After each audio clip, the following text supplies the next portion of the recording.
അത്തിപ്പാനങ്കുല പോലെ നല്ല ചിത്തി മിനുക്കിയെടുത്തേ അത്തിപ്പാനങ്കുല പോലെ നല്ല ചിത്തി മിനുക്കിയെടുത്തേ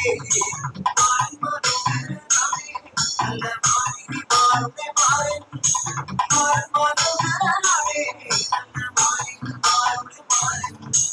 താഴത്തെ മല്ലികപ്പൂവലർക്കാവിൽ നിന്നാസ്യം കൂടാതെ പോയി മാറും മനസ്സ് ചൊലാകാമുക മാറും ചെയ്തത് യോഗ്യമാണ് അത്തിപ്പാനങ്കുല പോലെ നല്ല ചിത്തി മിനുക്കിയെടുത്തേ അത്തിപ്പാനങ്കുല പോലെ നല്ല ചിത്തി മിനുക്കിയെടുത്തേ നല്ല മാലിനി മാറുന്നേ മാറും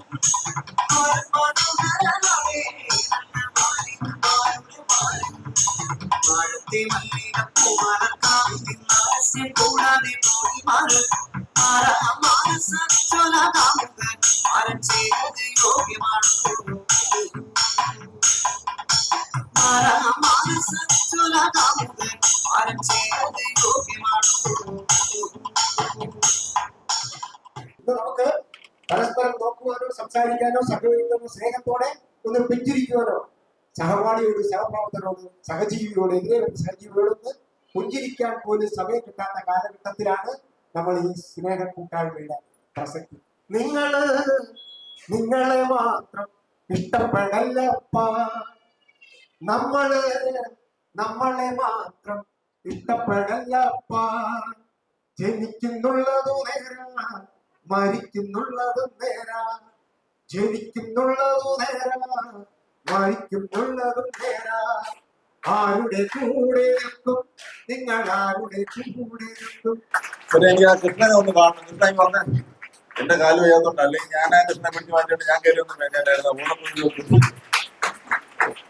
ഹരിശ്രീ അശോകന്റെ അടുത്ത് പറഞ്ഞ പോലെ ഇനി മേലാൽ കൃഷ്ണന്റെ വേഷം നീ കെട്ടരുതെന്ന് പറഞ്ഞതുപോലെ ഞാൻ പറയുന്നില്ല.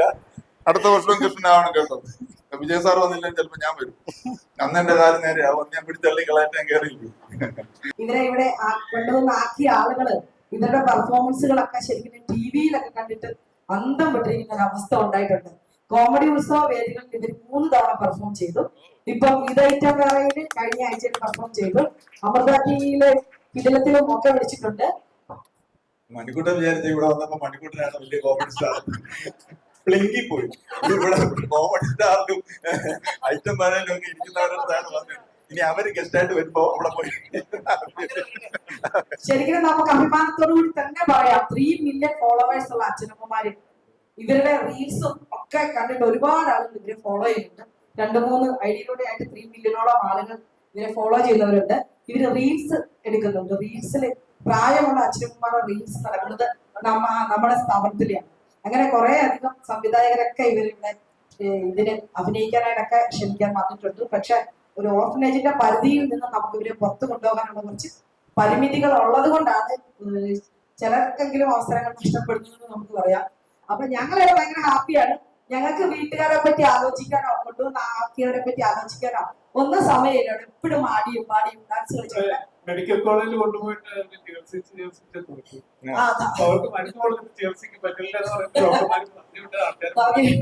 മാനസികമായിട്ട് സെറ്റാക്കി എടുത്തോ, മരുന്നൊക്കെ ഉപേക്ഷിക്കാം.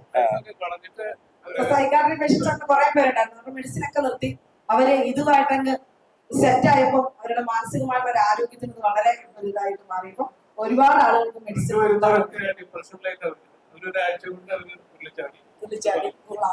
അങ്ങനെ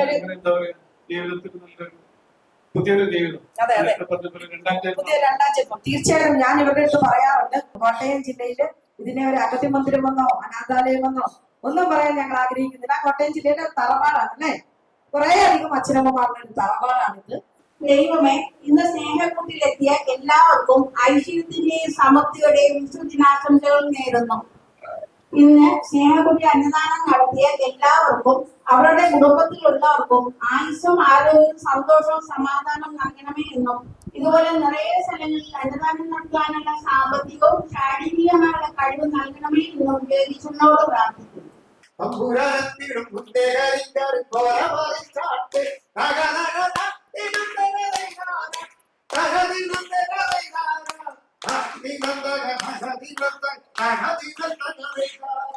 ഞാനൊരു 19-20 വയസ്സ് കഴിഞ്ഞപ്പോൾ ചെറിയൊരു തയ്യൽ കടയായിരുന്നു.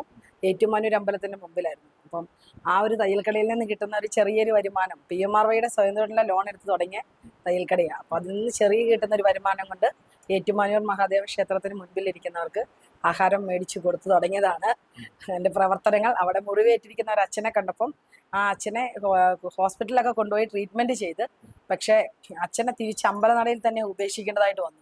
അപ്പോൾ എനിക്കത് പാർപ്പിക്കാൻ ഒരു ഷെൽട്ടർ ഇല്ലല്ലോ എന്നുള്ളൊരു വിഷമം മനസ്സിൽ തോന്നി.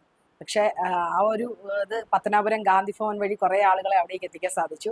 അതിനുശേഷം കുറേ വർഷങ്ങൾക്ക് ശേഷമാണ് ഒരു വാടക ബിൽഡിംഗ് എടുത്ത് സ്വന്തമായിട്ട് കുറച്ച് ആൾക്കാരെ സംരക്ഷിക്കണമെന്നുള്ളൊരു ആഗ്രഹം തോന്നിയത്. അങ്ങനെയാണ് ഒരു പൊതി ചോറിൽ നിന്ന് തുടങ്ങിയതാണ് ഈ ഉള്ളൊരു പ്രവർത്തനങ്ങൾ. അപ്പൊ ഒരു പൊതിച്ചോറിൽ നിന്ന് ഇപ്പൊ നമ്മളിവിടെ നിൽക്കുന്ന ഈ സ്നേഹക്കൂടിലെത്തുമ്പോൾ 130 പേരോളം ഉണ്ട്. അതെ അതെ അച്ഛന്മാരും അമ്മമാരും. അതെ അതെ.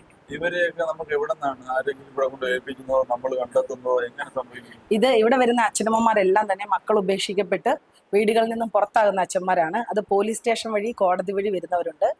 ഓരോ പഞ്ചായത്ത് പ്രസിഡന്റുമാർ വഴി, വാർഡ് മെമ്പർമാർ വഴി അങ്ങനെ ഒറ്റപ്പെട്ടു പോകുന്ന അച്ഛനമ്മമാരുണ്ട്. ഇപ്പം ഭർത്താവ് മരിച്ചിട്ട് മക്കളില്ലാതെ ഒറ്റപ്പെട്ടു പോയ അമ്മ, ഒറ്റപ്പെട്ടു പോയ അച്ഛൻ, അങ്ങനെയുള്ളവർ, പിന്നെ മക്കൾ ഉപേക്ഷിച്ച് പുറത്താക്കുന്ന അച്ഛനമ്മമാർ, അങ്ങനെയുള്ളവരെ ഓരോ അധികാരികളാണ് ഇവിടെ കൊണ്ട് തരുന്നത്. നമുക്ക് വാർഡ് മെമ്പർ ലെറ്ററും പോലീസ് സ്റ്റേഷൻ ലെറ്ററും ഇവരെ ആരും സംരക്ഷിക്കാനില്ലെന്നുള്ള ലെറ്ററുകൾ വേണം നമുക്ക് സ്ഥാപനത്തിൽ എടുക്കണമെങ്കിൽ. പക്ഷെ ചിലപ്പോഴൊക്കെ മനസ്സാക്ഷിപരമായിട്ടൊക്കെ ചിന്തിച്ചാൽ ഒന്നുമില്ലാതെ കയറി വരുന്ന അച്ഛനെയും സംരക്ഷിക്കാൻ നമ്മൾ നിർബന്ധിതരാകുന്നുണ്ട് പല പല കാരണങ്ങൾ കൊണ്ട്. അതിനുശേഷം പിന്നെ പേപ്പറുകൾ റെഡിയാക്കിക്കൊണ്ട് നമ്മൾ 10-11 വർഷം കൊണ്ട് വാടക ബിൽഡിങ്ങിലായിരുന്നു. ആദ്യം അമ്മമാരുടെ ബിൽഡിംഗ് ആയിരുന്നു, പിന്നെ അച്ഛന്മാർക്ക് വേണ്ടിയിട്ട് വീടെടുത്തു. അപ്പം ഇത്രയും 100-ന് മുകളിൽ ആളുകളെ 2-3 വാടക വീടുകളിലായിട്ട് താമസിപ്പിച്ച് സംരക്ഷിച്ച് വരികയായിരുന്നു. അപ്പോഴാണ് നമുക്ക് സ്വന്തമായിട്ടുള്ളൊരു സ്ഥലം വേണമെന്നുള്ളൊരു ആഗ്രഹത്തിൽ ഇവിടെ വന്നു. ഇച്ചിരി ഉള്ളിലോട്ടേ ഉള്ളൂ, വില കുറച്ച് സ്ഥലം കിട്ടത്തുള്ളൂ. അങ്ങനെ 1 ലക്ഷം രൂപ സെന്റിന് വീതമുള്ള സ്ഥലമാണ് നമ്മൾ മേടിച്ചത്. 36 സെന്റ്, ആദ്യം 15 സെന്റാണ് മേടിച്ചത്, പിന്നീട് 23 സെന്റ് സ്ഥലം കൂടി മേടിച്ചു. അങ്ങനെ നമ്മൾ ചെറുതായിട്ട് ഒരു സ്ക്വയർ ഫീറ്റ് ചലഞ്ച്, 1500 രൂപയുടെ ഒരു സ്ക്വയർ ഫീറ്റ് ചലഞ്ച് വെച്ചിട്ട് തുടങ്ങിയതാണ്. കുറേ നന്മ മനസ്സുകൾ നമ്മളെ സഹായിക്കാനെത്തി. അതിനുശേഷം ഇതിൻ്റെ ഒരു പൂർത്തീകരണം ശരിക്കും വിജയൻ ചേട്ടൻ്റെയും ചേച്ചിയുടെയും ആ ഒരു കൈകൾ കൂടി ഇത് പൂർത്തീകരിക്കാനായിട്ട് സാധിച്ചത്. പിന്നെ അമേരിക്കയിലെ കെയർ ആൻഡ് ഷെയർ എന്ന് പറഞ്ഞ സന്തോഷ് ചേട്ടൻ വഴി ഒരു സഹായം നമുക്ക് കിട്ടിയിരുന്നു. അവരാണ് പാലിയേറ്റീവ് കെയർ വാർഡ് പണിത് തന്നത്. അങ്ങനെ കുറേ നന്മ മനസ്സുകൾ ഒരുമിച്ച് ചേർന്നപ്പോൾ കുറേ അധികം അച്ഛനമ്മമാർക്കുള്ള ഒരു വീടായി മാറി. അച്ഛന്മാർ ഇപ്പോഴും വാടക വീട്ടിലാണ്. അമ്മമാര് തന്നെ നമുക്ക് ഇത് ഇപ്പം ആള് കൂടിക്കൊണ്ടിരിക്കുന്നത് കൊണ്ട് 110ഓളം പേര് ഈ ബിൽഡിങ്ങിലുണ്ട്. പക്ഷെ കുറെ പേരെ വാടകയ്ക്ക് താമസിപ്പിച്ചിരിക്കുകയാണ്. അപ്പൊ ഇനി അടുത്ത സ്വപ്നം എന്നുള്ളത് അച്ഛന്മാർക്ക് വേണ്ടിയിട്ടുള്ള ഒരു വീടാണ്.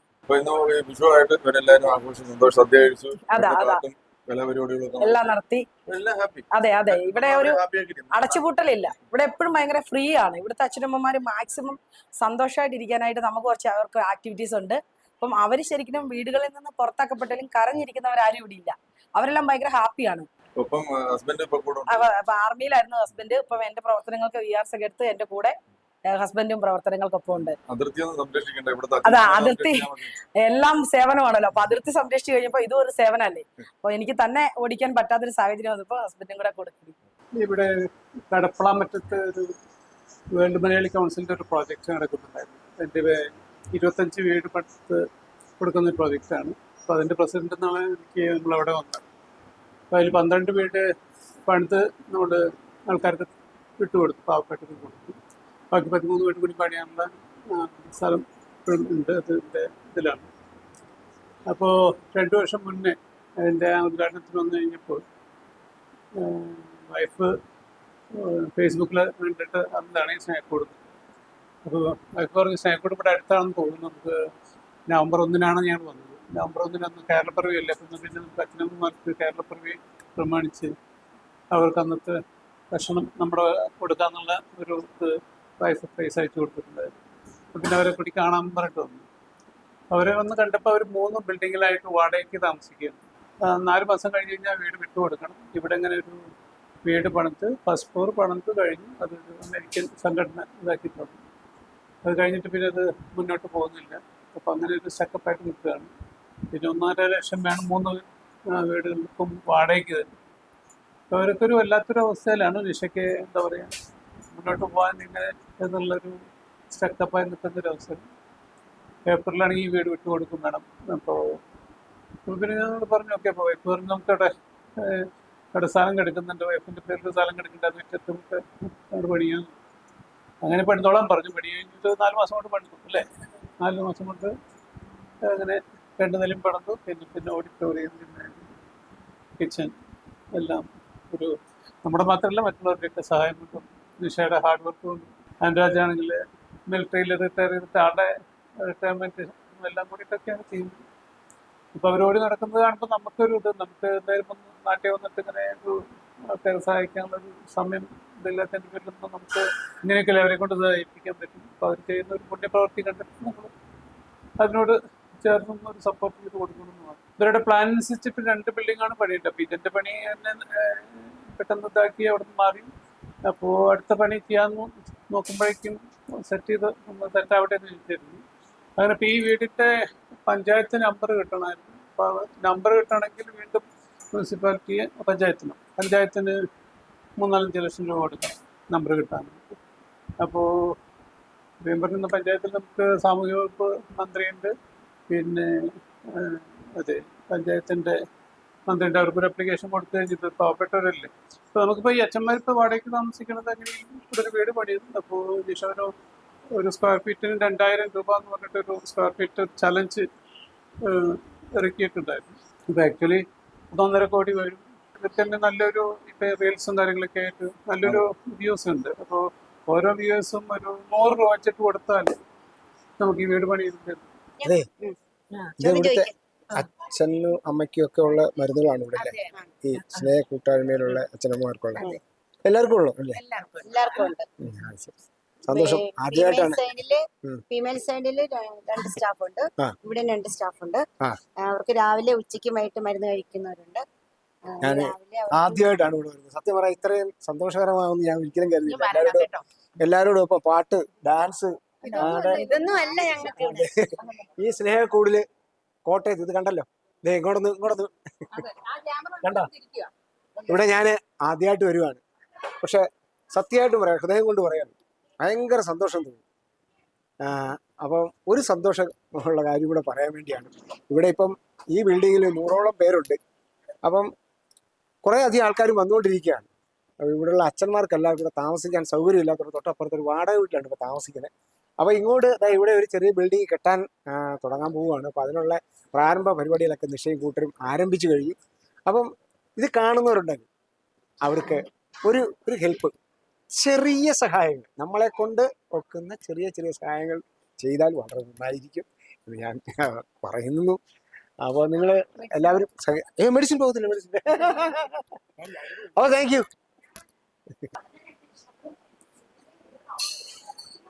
നമ്മള് ജീവിത വിജയത്തിന്റെ അടിസ്ഥാനം ഞാൻ എത്രമാത്രം സന്തോഷവാനായിരിക്കുന്നു, ഞാൻ എത്രമാത്രം ധനവാനായിരിക്കുന്നു എന്നുള്ളതാണ് എന്നാണ് പരക്കെ അറിയപ്പെടുന്നത്. പക്ഷേ ശരിക്കും ജീവിത വിജയത്തിന്റെ അടിസ്ഥാനം എന്ന് പറയുന്നത് നമ്മൾ മൂലം മറ്റുള്ളവർ എത്രമാത്രം സന്തോഷവാനായിരിക്കുന്നു, മറ്റുള്ളവരുടെ ജീവിതത്തിൽ എത്രമാത്രം സമാധാനം കിട്ടുന്നു എന്നുള്ളിടത്താണ് എന്നതാണ് മഹത്തായ ഒരു സത്യം. അങ്ങനെ നോക്കുമ്പോൾ ഈ സ്നേഹക്കൂട് നടത്തുന്ന നിഷ എന്ന് പറയുന്ന സ്ത്രീ കാരണം എത്രയോ പേർ ഇവിടെ, എത്രയോ അച്ഛന്മാർ, എത്രയോ അമ്മമാർ സന്തോഷത്തോടുകൂടി ഇവിടെ ഇരിക്കുന്നു. ഈ വിഷു ദിനത്തിൽ നമ്മളെല്ലാവരും കണ്ടതാണ്.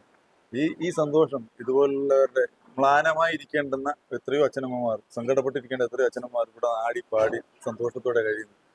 അത് ഇവരുടെ ഒരു ജന്മത്തിൽ രണ്ട് ജന്മം ജീവിച്ചു തീർക്കുന്ന അച്ഛനമ്മമാരാണ് ഇവർ. അവരുടെ ആ സന്തോഷത്തിനോടൊപ്പം നമ്മുടെ സമൂഹം കൈകോർക്കേണ്ട സമയമാണിത്. ഇപ്പോൾ അമ്മമാർക്ക് താമസിക്കാനുള്ള ഒരു ബിൽഡിംഗ് ഉണ്ട്, അച്ഛന്മാർക്ക് താമസിക്കാൻ മറ്റൊരു ബിൽഡിംഗ് ഇവിടെ പണിയേണ്ടതുണ്ട്. അതിനുവേണ്ടി അവർ സമാഹരിച്ചുകൊണ്ടിരിക്കുകയാണ്, സംഘടിപ്പിച്ചുകൊണ്ടിരിക്കുകയാണ്. ആ സമാഹരണത്തിൽ നമുക്കെല്ലാവർക്കും ഒപ്പം ചേരാൻ കഴിഞ്ഞാൽ അത് തന്നെയല്ലേ നമ്മൾ മൂലം ആർക്കെങ്കിലും ഒരാൾക്ക് ജീവിക്കാൻ കഴിയുമെങ്കിൽ അത് തന്നെയല്ലേ നമ്മുടെ വിജയം. അതുകൊണ്ട് എല്ലാവരും അതിനോടൊപ്പം ചേരട്ടെ എന്ന് ആഗ്രഹിക്കുകയാണ്. അടുത്ത വിഷു ദിനത്തിൽ നമ്മളിവിടെ വരുമ്പോൾ മറ്റൊരു കെട്ടിടത്തിൽ നിന്ന് അച്ഛന്മാർ ഇറങ്ങി വരുന്ന ഒരു കാഴ്ച കാണാനുള്ള ഭാഗ്യം ഉണ്ടാവട്ടെ എന്ന് സ്നേഹക്കൂട്ടിലെ എല്ലാ അന്തവാസികൾക്കും ഇത് കാണുന്നവർക്കും വിഷു ആശംസിക്കുന്നു.